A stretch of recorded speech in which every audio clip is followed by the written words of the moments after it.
బట్టి విక్రమార్క గారు, శ్రీధర్ బాబు గారు ప్రెస్ మీట్ పెట్టారు. చాలా విషయాలు మాట్లాడినారు.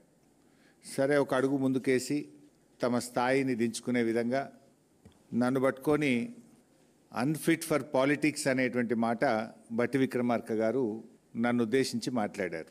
సరే, బట్టి విక్రమార్క గారు అన్నట్టు నేను అన్ఫిటే కావచ్చు. దేంట్లో అన్ఫిట్?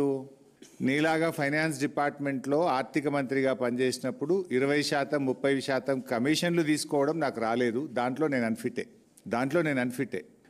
మీరు బాగా ఫిట్, ఎందుకంటే మీ ఫిట్నెస్ బయటపడ్డది కదా. ఫైనాన్స్ డిపార్ట్మెంట్ చరిత్రలో ఏ రోజు కూడా కాంట్రాక్టర్లు వచ్చి సెక్రటరియట్లో ఆర్థిక శాఖ కార్యాలయం ముందు ధర్నా చేసిన చరిత్ర ఏ రోజన్నా ఉందా? ఈ రాష్ట్ర చరిత్రలో మన ఊరు మనబడి బిల్లులు ఇవ్వండి అని కాంట్రాక్టర్లు ఫైనాన్స్ డిపార్ట్మెంట్ ముందు ధర్నా చేశారా? చిన్న కాంట్రాక్టర్లు ఎప్పుడైనా ఫైనాన్స్ డిపార్ట్మెంట్ ముందు గత చరిత్రలో ఏనాడైనా ధర్నా చేశారా? నోరు బారేసుకోవడం చాలా సులువు బట్టి గారు. Give respect and take respect.